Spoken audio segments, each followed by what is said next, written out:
transform your statement from the beginning. I am a blank, and I can do blank to take the first step.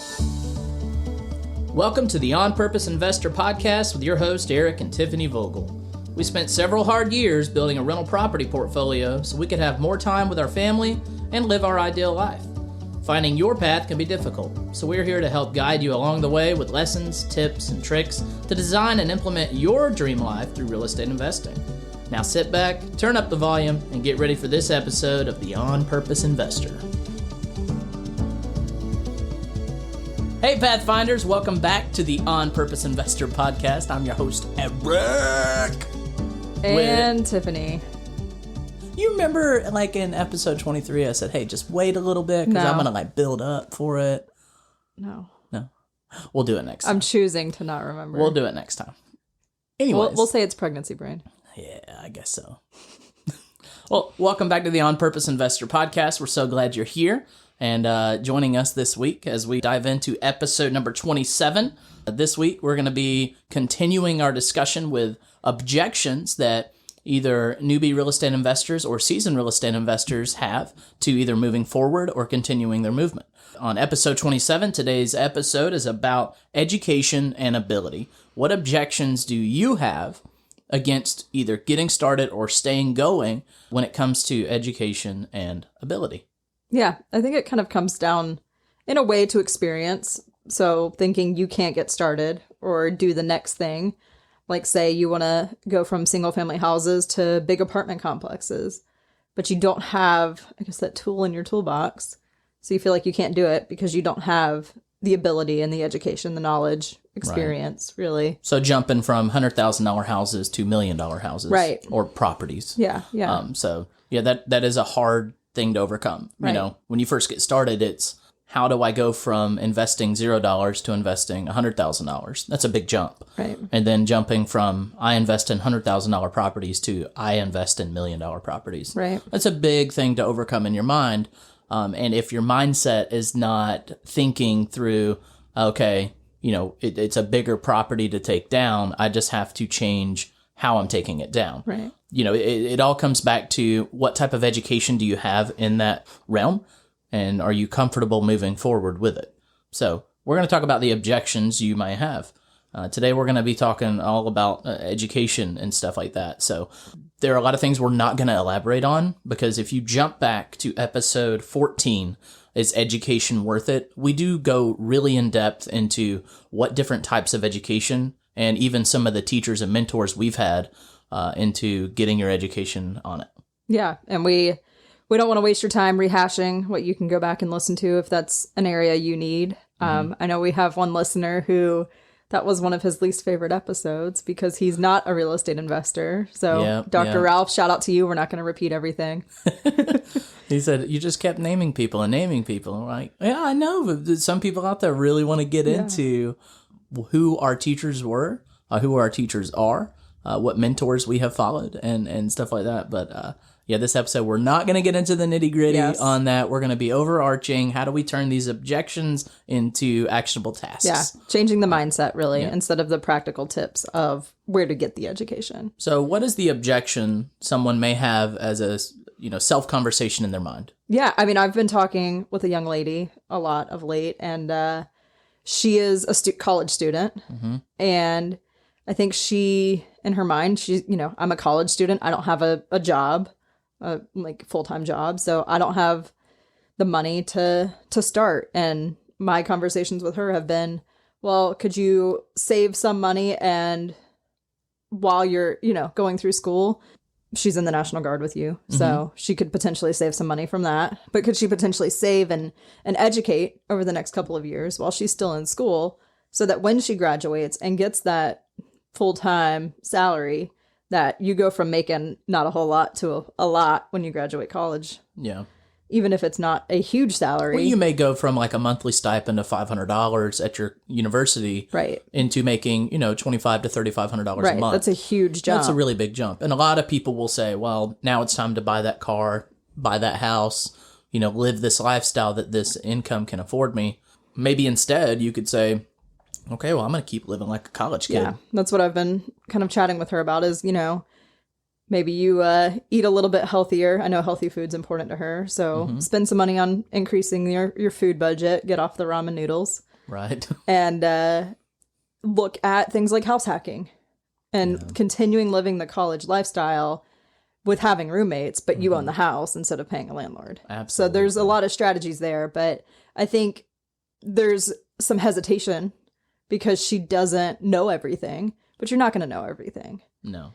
And she's just one example. I mean, you could be a stay-at-home mom. You could be a truck driver, or you could be working a white-collar job. I mean, really any realm when you get started or you're moving up to that next level, you don't know what you're doing. Yeah. And we didn't know what we were doing. We had no clue. Not a clue. Which is why we had to get on bigger pockets and start learning because we were not managing the way we should have. Yeah. So during this episode, I want you, our listeners, to have this conversation with yourself and be honest with yourself. And we're going to say, you need to ask yourself this question. I am a blank. And this is where you insert your occupation, what you do day in, day out, right? I am a babysitter. I am a stay-at-home mom. I am a VP of sales for this job. And I don't have the knowledge or ability to do blank, which is investing in real estate or getting more money invested in my Roth IRA or whatever that goal is that gets you to your dream life. Yeah. So I am a blank, insert your personal thing here, and I don't have the knowledge or ability to do blank. And hopefully through this episode, we're going to walk you through how to transform that into I am a blank, and I can gain knowledge and ability by doing blank so that I can do blank. Yeah. Right. That's a lot of blanks that's there. a lot of blanks. It's like being on a sim round in some military training. It's just you got magazines of blanks, just shooting blanks. Anyways, okay. Let's keep going. So real estate knowledge is very accessible without needing formal education. Right. There's a ton of it out there. Yeah, I mean, it's probably one of the few areas where you can go and make a very healthy income without formal training. Yeah. You don't need a college degree in real estate. It probably would not hurt, but... One of my favorite people to watch and follow that preach this is Graham Stephan. Yeah. He just a high school kid that... Did he try to go to college and then was like, I'm done with it? I don't recall. I know he did not go to college. I think he was pushed to it. I don't know if he actually went, but he is, 32? He's an old timer by YouTube standards, but he has built a healthy real estate company. Mm-hmm. And he's buying investment properties. He's out in California. I think he moved. Did he move? Yeah, I think was he part of the migration, the Brexit of California? The Brexit. Oh, God. All right, but he's someone that I love listening to because he built something pretty remarkable without an insane amount of money given to formal education. Right. He didn't go get a bachelor, master, doctorate to now have what he has. He just put in a ton of work. Right. And studied his butt off. And we both have college degrees. Mm-hmm. How much do you use your music education degree in real estate? In real estate, I use the education side of it a lot. Okay. And a lot of the communication skills part of it. But when it comes to how to prepare a piece or music theory, all those classes, the pedagogy of getting someone from not playing an instrument to playing an instrument, all the micro steps involved. Yeah, I don't use that. Yeah. And you use your data and analytics. A little bit, yeah. I use a little bit of my background, but it's not necessary. It's part of the tools in our toolbox, and we all have different tools. And no matter what skill or trade or job you're in, you have tools in your toolbox. Even if you're a college kid. Right. You might not know it yet because you're still kind of figuring out what you want to do with your life, but you have tools available. And it's really difficult for you to not use that big Georgetown degree you got in finance because you did learn a lot. I did there, and it has helped us tremendously when it comes to financial planning within our business, right? And forecasting and strategizing on how to tackle projects and how to budget it and what's interest rates and stuff. The funny thing that's is, your lane. A lot of that degree program was how to be a good stock investor and trader. Oh, wow. So a lot of it's not used, but there was a hefty section on options, so that comes in handy for sure. Well, there you go. So, but you don't have to have it, though, is the point. Like, yes, it helps, but it's not a requirement to have any kind of degree. No, not you don't even have to have high school degree or a middle school degree. You can do it just by investing in yourself and finding a way. It's probably one of the lowest barrier to entries to be successful. Right, and you can grow to the maximum amount of wealth. Yeah. It's just an incredible field. Depending on your hustle. Right. Because, at the great University of YouTube, you can get a doctorate, essentially.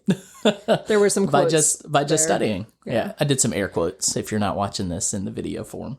But, okay, so what are some super low barrier to entry, free options for people to get education in real estate? Yeah. I mean, a lot of people have come to us saying, hey, you've saved, go run the numbers. But what does that mean? Mm-hmm.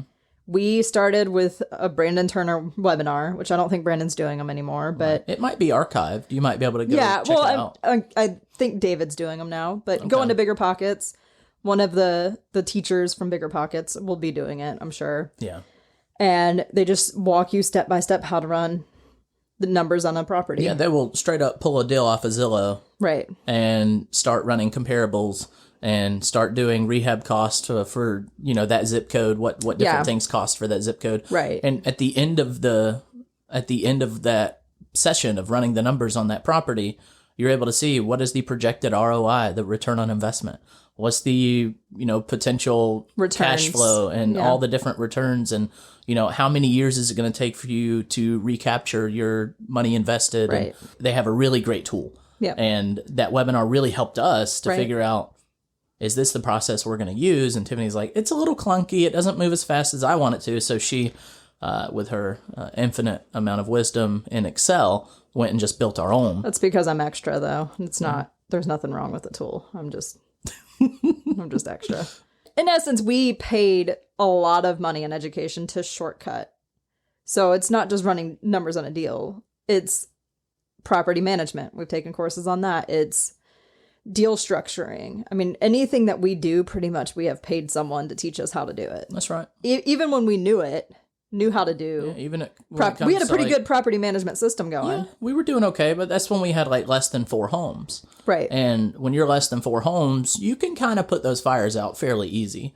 But when you're managing 29 units, that gets a little cumbersome, and you need that help. Right. It just refined our systems in a way that you shortcut with 30 years of experience or plus. I don't know how, but anyways. We also can listen to podcasts. That's a very, very low barrier. Right. It's so easy to listen to one while you're driving. So you're not really wasting time. You're focusing on the road, so you're not really listening as in depth as if you were sitting in a dark room listening and writing notes. How would you be sitting in a dark room writing notes? Glow-in-the-dark pens. Okay. Just making sure we're clear. And glow-in-the-dark paper. So gel pens. Is this 1996? No, we're just got our little pencil bag full of... I think I need to go get some gel pens now. Anyway, so, even if you're not fully focused on that podcast, your brain is hearing more than you realize, and you're just immersing yourself in whatever you're studying. Yep. So there's also books. Speaking of, the Pathfinders Journey is on Amazon if you want to take a look. That's our recently released book. Mm-hmm. Highly recommend it. It's helping you change your mindset to reach your goals. By reading about someone else's journey. Yeah. You see them go from the, typical status quo American working, 40 hours a week. You have a teacher and a firefighter, married couple, and, they get interrupted by their neighbor who steers them toward financial independence through investing in real estate. Yeah. And you get to see all the changes they go through. And it's one of those books to where we want you to be able to pick it up and say, how can I really change my life through real estate investing? And you're going to get all of the things you need to start. Yeah. You're going to know what books to read. You're going to see what kind of hustle it takes. You're going to see what kind of mindset it's going to take. And, by the end of that book, you're going to have a really good idea on what is it really going to take And if you got kids, if you're a seasoned investor and you have children and they're not really interested in what you do as a business, and you've tried and tried and tried to get them involved, well, go hand them the Pathfinders journey, or, give them an Audible credit, because it'll be on Audible, and say, just listen to this. It's 4 hours. It'll take you maybe 4 or 5 hours to read this. And this will tell you what we do. And this will show you how it could change your life. Yeah. So. All right. Shameless plug over. And cut. All right. So it's, your own essence learning a new language. Mm-hmm. And there's tools out there. Like if I want to go learn German, which our neighbor is German, and are you going to learn German now? His father just recently, his mom and dad just recently visited from Switzerland, and they speak German. And I really wanted to have German conversations with them. And, I picked up on words here and there, but when he comes back in a couple months, I want to be able to have a somewhat conversation with him. So yes, I am going to be diving into Duolingo and trying to learn a little bit more German. Okay. But yeah, it's you're like using learning, a tool. I'm using a tool that it's a low barrier to entry. I don't know how much it costs. It's probably free to begin with. You could do advanced studies for more. I think you can buy like skip days and stuff to keep your streak. Oh, okay. I see. That's how they get you. Yeah. There's always a catch. Yes. Always a catch. But when you're starting in real estate, there is a language. Like, I know people have come to me and say, hey, you said this on the podcast. What does that mean? Mm-hmm. And we try to put everything on, the lowest level possible so that no one's left behind. But sometimes we forget because you speak fluently in that language, and sometimes it's just second nature. Yeah. Yep. And, it's important to reach out and say, hey, use this acronym. And I've tried Googling it and it doesn't show up. So what is this acronym? Right. Or just a term or a concept. Yeah. It is a new language. When we first started going to our local meetup, we would call each other on the way home and be like, oh my gosh, my brain, like I just can't. What do you think about when they said this or that? And do you think this could be our strategy? Is this our race? Like what this was before we took any steps forward in our journey. And we're like, we got to make a step in a direction. What direction are we going? And every time we went to this meetup, there was a new direction shown. And we're like, is this our first step, or is this our first step? And we're like, are we chasing, maximum cash flow? Or are we chasing, ease of business? What are we chasing? Yeah. And it just took time to hear it all and then formulate, is this part of our journey? Does this align with our roadmap? Does this get us to our ultimate why?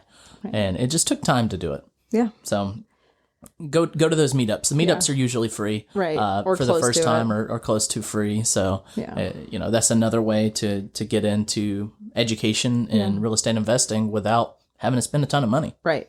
So some other potential strategies: partnering.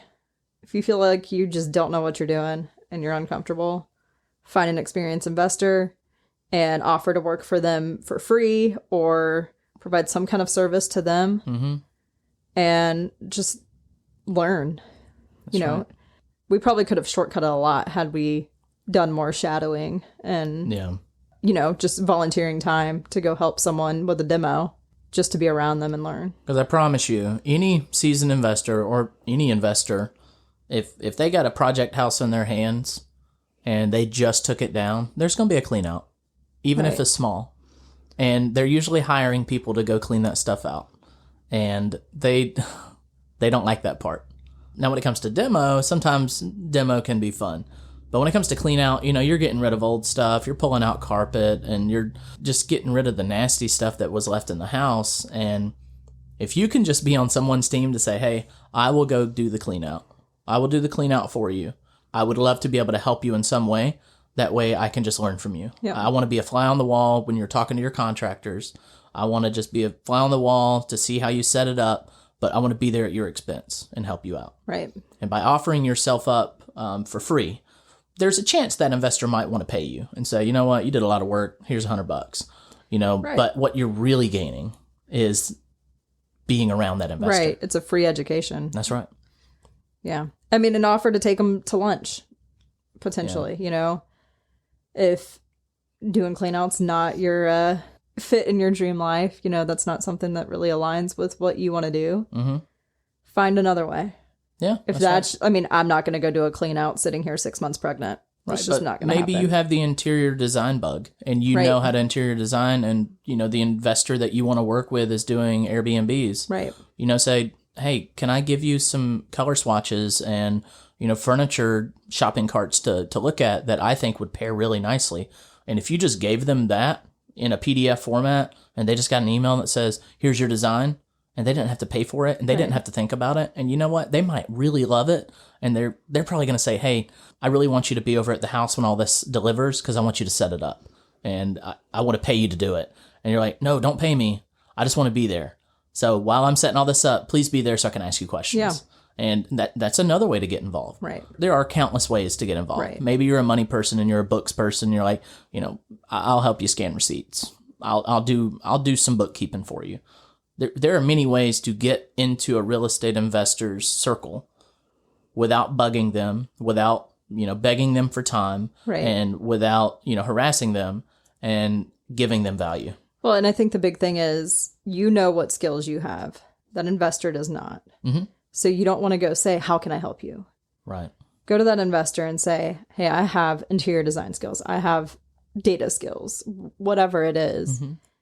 I'm really good at blank. How can I help you in your business? Right. And at this recent meetup, there's a need for us, and we would like to have some deals come our way. That way we can, keep buying here and there. And the best way to find deals for the most part is, door knocking and mailers and cold calling and stuff like that. Off-market deals. Off-market deals. And we don't really have the time for it. We're busy chasing a year and a half, 2-year-old, and, getting the book launched and managing, podcasts and stuff like that. And so we're very willing to pay a newbie investor to go out and door knock for us or to find deals for us. And, we'll pay them finder's fees for locating those homes. Right. So you can be of value to someone. Just tell them what you're willing to do. Right.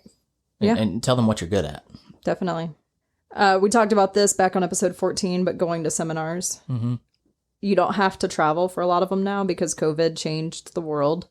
So a lot of them are offered on Zoom. So for $600, you can gain, 20, 30, 40 years of experience from someone and shortcut your path. I highly recommend. It's just a no-brainer to me. I mean, I know when we first started it, that $600, it's like, why wouldn't we invest that in our properties? I know we made back more than what we spent on our education. Yeah, so the cost of let's say the whole seminar trip with travel and hotel and the seminar costs, let's say it's $2,000, and you just spent 3 days for $2,000 to be surrounded by the people in this world. Yep. And at the end of it, you have a journal slap full and a course workbook slap full of notes to move forward. And now, the relationships. And you have all these contacts. And you get back home and, and you're sharing with your family and friends what you just learned. I don't know. That just lights a fire in me to know that someone could seriously change their life for $1,000 to $2,000. Right. Well, you think about the person who's working with us now in the rental business. Yeah. All of that because he showed up to a seminar and asked some questions. And showed interest. Right. And, he was just like, when he came to us and was like, I want to know more about you and what you do in your business. And, like Tiffany says, if you tell someone, hey, what do you do? What do you do in your business? And we start telling them, well, we love talking about what we do because we think it's impactful and we think it's meaningful. But when they hear it, they're like, oh, wow, I want to do what they're doing. And now there's this mutual connection of we love sharing, they love hearing, let's continue to collaborate. And now that has, grown and formed into we're teammates now. And they're adding value to us, we're adding value to him. And, it's a good collaboration. Yeah, definitely. So you can also use money to shortcut through coaching and mentoring. Those are usually high dollar programs, but you can get one-on-one advice specific for your situation, and that'll be rocket fuel to get you to the next level. Yeah. And then there's also hiring out. You don't have to learn everything if you can who, not how the situation. Was that Dan Sullivan? I think so. That did Who Not How? And Ben Hardy. Ben Hardy, yeah. That book really changed my life. Yeah. Because I swear, after I read that book, I went to Tiffany and said, selling my truck. And the trailer. and everything else that I would have used to work on houses. Yeah. I said, I'm selling the tools, I'm selling the truck, I'm selling the trailer. And she's like, why are you doing all this? And I said, because I can't progress any further. I can't become the next version of myself, the better version of myself, if I'm still out there. If you still have the ability to go work on them. And so I removed any ability for me to go move lumber, for me to move things. You did throw some baseboards on the here and there. I might the top of the CRV. I might strap a board or two to the top of my car.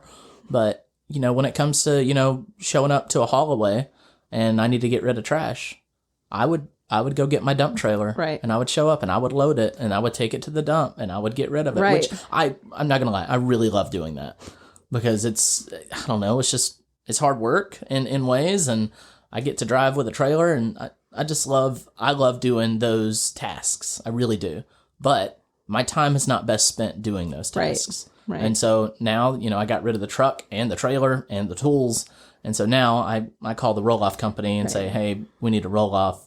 And the crew that's working on the house will load it up, and they come haul it away. It saves you a lot of money, too. Because, at the end of the day, it's probably cheaper to do it that way. Right. I mean, especially with where gas prices wound up this summer. And the fact that every time you go to the landfill to dump, you got a nail going in the tire. Right. So there were 4 tires on that trailer, and I think I replaced them 3 or 4 times in a 12-month period. Yeah. All 4 of them. Yeah. 3 or 4 times. Yeah. So I should have just got run flats. Like, you put a nail in it, just shoots the nail out. It's like, no, I'm not going flat today.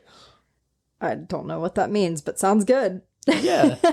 They're expensive tires. And I don't think they actually work that way. I think they're just full of gelatin. They just self-seal. Anyways, you found a way. The who, not how. I found a way to who can do this instead of how can I do this. And if you need to do something, you still can go rent a pickup truck. And I've done it. Yeah. I mean, you've rented a U-Haul. I've rented a U-Haul probably 2 or 3 times when it comes to, setting up a rent by the room house, and all of the furniture needs to get put in over there. And during construction, we don't want all the stuff delivered to that house while, walls are being built and it's getting painted. So we have it delivered to our house. And when it's all said and done, I just get a little tiny U-Haul, load it up, drive out to the property, set it all up, and then return the U-Haul. Right. So when you do need a truck, it's like a $40 event, which plus is gas. So yeah, but filling up your truck every week was, with gas prices now. Oh, it was rough. Yeah, it was very rough. So you save money and you're doing less work. Well, I wouldn't know if I would say less work, because my work is now focused in a different direction. Right. But you're working less on the properties. I will say this: if I never sold the truck and trailer and tools, I would have never wrote the book. Yeah. I agree. We would have never kicked off this podcast. Because you would have found, this thing needs to be handled, and you would have done it instead of taking the time to call someone else to do it. We would never be in the position we are right now to be able to say, hey, in 6 months, we're going to travel for a year. We're going to go and get this RV, and we're going to be on the road for a year. Right. We would have never been able to do that had we not just gotten ourselves out of the business. Yeah, for sure. And I was the one in the business. I mean, you can always work remote. Yeah. And the nature of my work is different. Yeah. So I can be in the business and still travel and do. I'm the functionality of the home. Right. And making sure doors open, lights are on, water runs. Make sure it's paid. Make sure all the utilities are paid. Make sure tenants are paying. Make sure the mortgage is paid. You're all the stuff that happens remotely. Right. I'm all the stuff that happens in person. So finding a way to not just let it go, but let it go in a way that I feel comfortable that the house is still going to run. Right. Because when you renovate 10 homes and you get it all set up, there's a big sense of pride. Hey, they haven't called us in 6 months. Right. And they're calling now to say there's a leak in this faucet. I'm prideful of that leaky faucet because I need to go fix it. I'm not prideful that it is leaking. I am taking pride that I can fix it to make it not leak. Right. And because it's leaking, now I'm shamed that it's leaking because I installed that faucet. And then, there's this big ego thing of I can't have a leaky faucet in the house that I renovated. And so, anyways. The struggle is real. Yeah, and it was big because I took a lot of pride in making sure these houses were functional. Yeah, definitely. And so when I was able to remove myself and say, I'm not even part of the renovation, I'm going to trust that they're going to put it together the right way. Right. And that it's going to be set up the right way. Well, and that was a huge thing to let go. Yeah. To say. That was the new ability you needed, though. Yeah. And the education in that was reading Who Not How to learn how to let go. Yeah. And then you developed that skill slowly. It took a lot of time to get to where you're comfortable. It took a long time. And it's still taking time. Yeah. Because I still want to go to those houses. I know you Every do. time I see a maintenance request come in, I'm like, oh, that would be so easy. I could do it in 10 minutes. I could do it in 10. And then I get over there and it's like, no, this is a 3-hour thing. Right. But I really enjoy it because... And then you have a hangry child and wife at home. Yeah. Yeah. Who Not How. Fantastic book. It is a good one. So we started talking in the beginning about objections and saying, I am a fill in the blank of your identity, and I don't have the knowledge or ability to do this thing that's going to help me reach my dream life. Right. So now that we've talked through all this. So what all did we talk through? We talked about real estate is very accessible without formal education. Right. We talked about, partnering with a seasoned investor or just partnering with someone that's already doing it. They can still be a newbie. Right. And maybe you're just learning alongside of them and they're just one step ahead. And that's something, I don't know if we talk about it in a podcast or in the book, but you have something to offer somebody, even if you're just getting started. Right. Because you're one step ahead. Yeah. So if you're one step ahead of someone else and they're like, hey, what do you do in real estate? And you're like, I'm just getting started. You still know more than them. Right. So don't forget to turn around, reach back, grab their hand, help them along the way. Right. And let them help you. You're helping someone else. Let them help you help someone else. Right. It's sure. Like, it can be really Inception. So, and we talked about, going to seminars. Yeah. We talked about being able to shortcut with money. Yeah. And we talked about, that was it. That was it. So, of those items, transform your statement from the beginning. I am a blank, and I can do blank to take the first step. Right. So let's fill in the blank. So with our friend we were talking about earlier, she's a student. So I am a college student. Right. And I can learn about real estate. So that I can take the first step when I graduate and have an income. There you go. There's small actions you can do now to set you up for when you are ready. Yeah. Like right now, I know I have a couple months of runway and then I'm going to be in the dark hole that is newborn parenting life. Yeah. So what can I do in the next couple of months to prepare myself for the business, for, just parenting in general and everything that goes with childbirth? But what can I do that's small actions today that will set me up when the big shift comes? That's right. And if you don't have a big shift coming up, you can just take small daily action. And then one day you're going to look up and be like, oh my gosh, I'm ready to go buy a house. Yep. And you might be 23 years old when that happens. And then all of your 23-year-old friends are getting their first job out of college. And you are sitting there owning a fourplex, a quad. Yeah. And you're living in one unit and renting out the other 3. And they're like, yo, why did you buy a house that you have to share with other people? And you're like, I have a vision. Right. I have this roadmap that is going to put me on track to have a wild amount of success in my future. And you know what? I'm going to accept that the next X amount of years of my life are going to be spent, sacrificing, comfort or sacrificing, the ability to go do things so that I can live like no one else. Right. And so that all starts somewhere. And in this episode, we talk about the objections of knowledge and ability. So if you let knowledge and ability get in the way of you even starting, you'll never end up where you want to be. Right. Just take some small steps. That's right. Download some extra podcasts or read an extra book. Just go through what we said and pick the strategy that works for you and stick to it. Work on it. Right. And, I try to remind our listeners every time that the reason we call this an On Purpose Investor podcast is that we want to help everyone be hyper intentional about what you're doing with your life and where you're going. And I kick off every episode by saying, hey, Pathfinders. And the reason I call you Pathfinders and the reason I address you as Pathfinders is that it is my hope that you will become a Pathfinder just like Charlie and Eliza in the book. They went from living the life that they were either told to live or the life that they were just living innately, like it was just happening. Right. And then they learned that a life of intentionality could blossom into an insane dream life. And it took them becoming a Pathfinder. So On Purpose Investor Podcast, we're all about hyper-intentionality, getting you to live your life on purpose. And by doing so, you become a Pathfinder. So that's all I have. Off my soapbox. All right. Thanks, y'all, for hanging out with us and listening to us talk about how you can start investing with no real estate experience. What lessons can you take from the podcast and apply to your life? Don't let the time you just invested go to waste. You only get one life, so live it purposefully.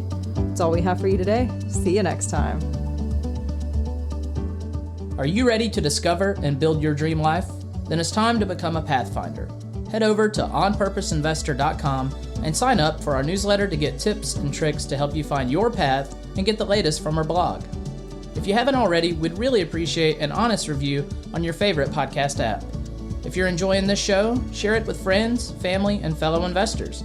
See you next time at the On Purpose Investor Podcast.